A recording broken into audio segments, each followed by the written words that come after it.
Yorana et bienvenue dans le podcast de Tahiti Pratique où aujourd'hui, avec un nouvel épisode, nous allons parler de la pratique du va'a à Tahiti et en Polynésie française.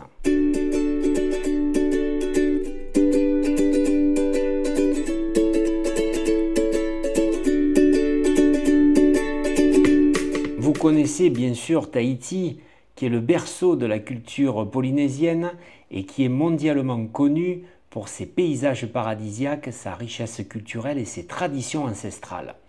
Et bien justement, puisqu'on en parle de ces traditions, il y en a une qui s'appelle le va'a ou pirogue polynésienne et elle occupe une place centrale. Plus qu'un simple sport nautique, le va'a est une véritable expression de l'identité polynésienne, mêlant histoire, communauté et dépassement de soi. Le va'a à Tahiti et en Polynésie française a une origine ancestrale. Son nom signifie pirogue en tahitien et il puise ses racines dans l'histoire millénaire des peuples polynésiens.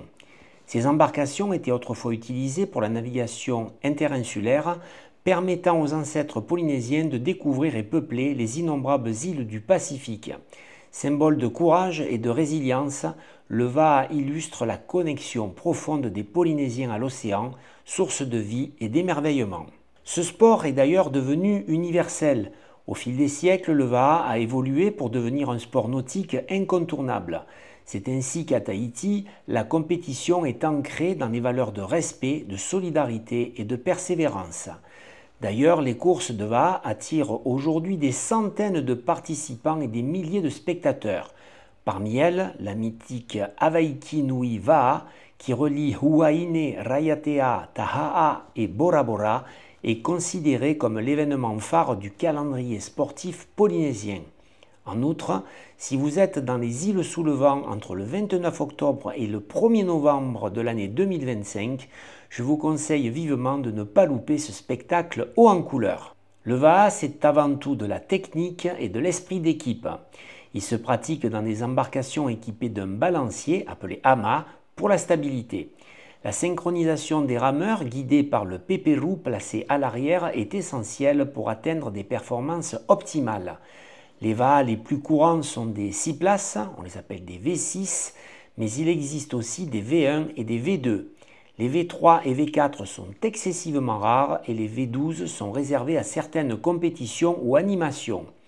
Les V6 de compétition pèsent moins de 150 kg, tandis que les V1 pèsent entre 12 et 16 kg. Le va'a a ici une dimension culturelle et identitaire. Pratiquer le va'a à Tahiti, c'est renouer avec les racines de la culture polynésienne. Les compétitions sont souvent accompagnées de chants traditionnels, de danses et de cérémonies, renforçant le lien entre le sport et la culture. Pour de nombreux Polynésiens, le va'a est un sport bien sûr, mais aussi une manière de perpétuer les traditions et de transmettre aux jeunes générations les valeurs fondamentales de leur patrimoine.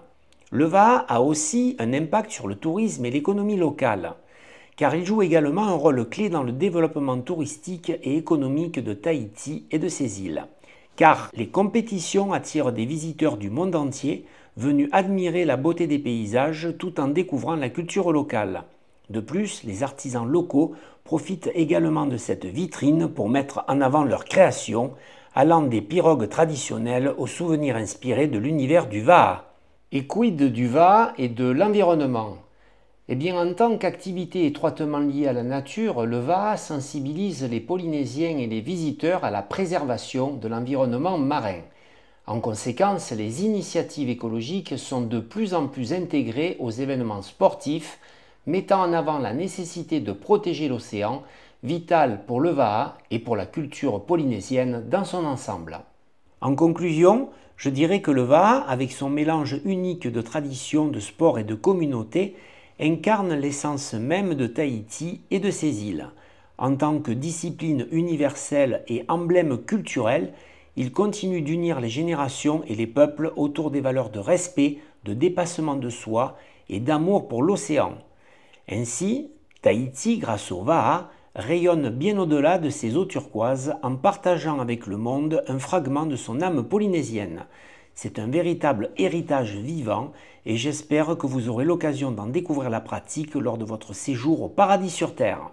Et bien voilà, j'espère que cet épisode du podcast Tahiti Pratique vous aura donné envie de découvrir et de pratiquer peut-être le Va'a lors de votre prochain séjour en Polynésie française.